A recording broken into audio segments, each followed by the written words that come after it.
Hey guys, Paige here. As long as we're all quarantined, I thought I'd do a little tutorial about how I bake my cookies. I'm going to make chocolate chip cookies today. I just saw a memory on my Facebook feed that said I had taken some cookies to one of my piano students, and she said, "Oh, these are my favorite kind." And I said, "Chocolate chip," and she said, "Yours."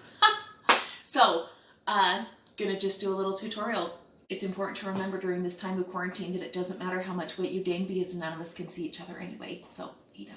So we're going to preheat the oven to 375 degrees, and if you're wondering if having a double oven is the best thing that's ever happened to me, it is. Okay, so the way to make the very best cookies ever boils down to two things: the temperature of your butter and how much flour you add. So when you see a recipe and it says room temperature butter, why does it matter? Because that is going to affect how much flour you have to add later, because you have to get that moisture content right. So I keep my butter in the freezer or fridge, so I did nuke it for 30 seconds, and you can see it's a little tiny bit melted, which is okay. But if it was a total pool of butter, it would cause us problems when it comes to the flour. So if you can have your butter room temperature, awesome. Otherwise, don't turn it into a puddle, and don't have it be totally cold and frozen either.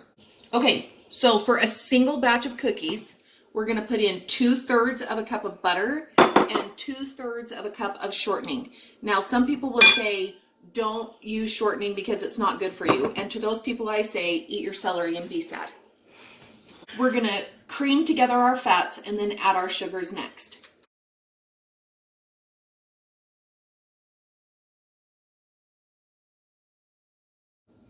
One cup each of white and brown sugar.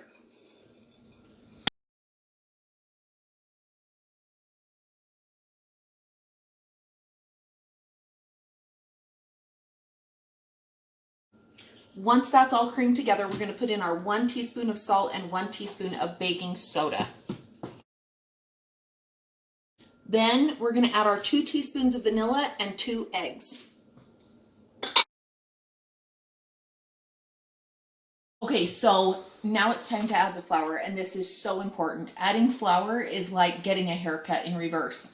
You can always add a little more, but you can't take it back out once you've mixed it in. So be really careful. Start just a cup at a time until you get it right. The reason why you don't want to just put in all the flour and start mixing goes back to what I was saying before about the butter.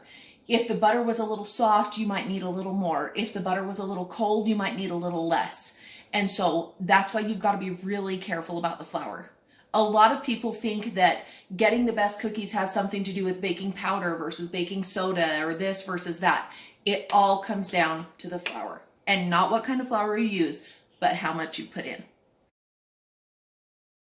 The recipe calls for 3.5 cups of flour. I'm going to start with 3, and then we're going to see where we go from there.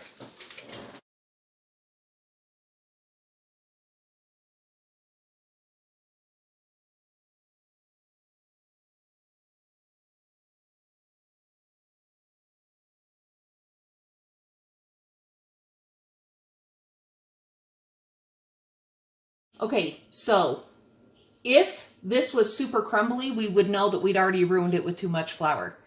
The way that you can tell, my little sister used to make terrible fun of me for saying this. I would say, touch the dough and look at your finger. Your finger should glisten because of the fat in the dough, but it shouldn't look wet. And the other thing that you can do is eat a little, and it shouldn't taste or feel like you're just eating Crisco or butter. For those of you that are worried about me eating raw cookie dough, I can assure you that if eating raw cookie dough made you sick, my whole family would be dead. So the 3 cups of flour ended up being enough. Now it's time to add the chocolate chips. I buy great big bags, so if you were using 12-ounce bags, just regular bags, you could just put in 1 bag. But as my Uncle Doug says, if you can count the chocolate chips in your cookies, there's not enough chocolate chips.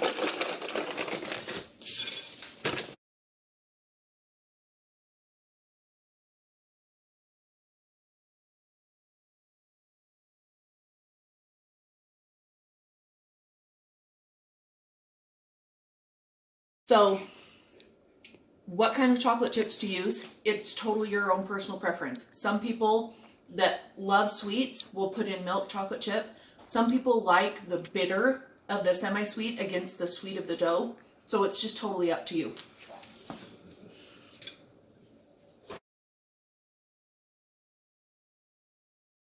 So we're just gonna put them in our hot oven, 375 degrees for 9 minutes. If you bake a cookie until it's golden brown, you may as well throw it in the trash. And if you like your cookies crunchy, you are wrong. Thank you. While your cookies are baking is a great time to pour your glass of milk. And do not get me started on that almond and soy juice garbage. Get yourself a cold glass of milk.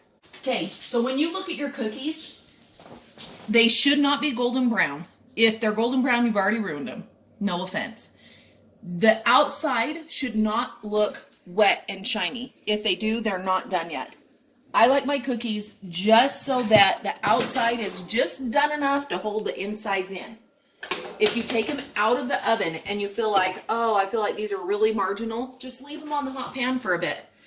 If you got too close to burnt, then take them off the hot pan as fast as you can get them off. Once they've had a chance to sit up for a second, then you can put them on a cooling rack so that they don't get too done.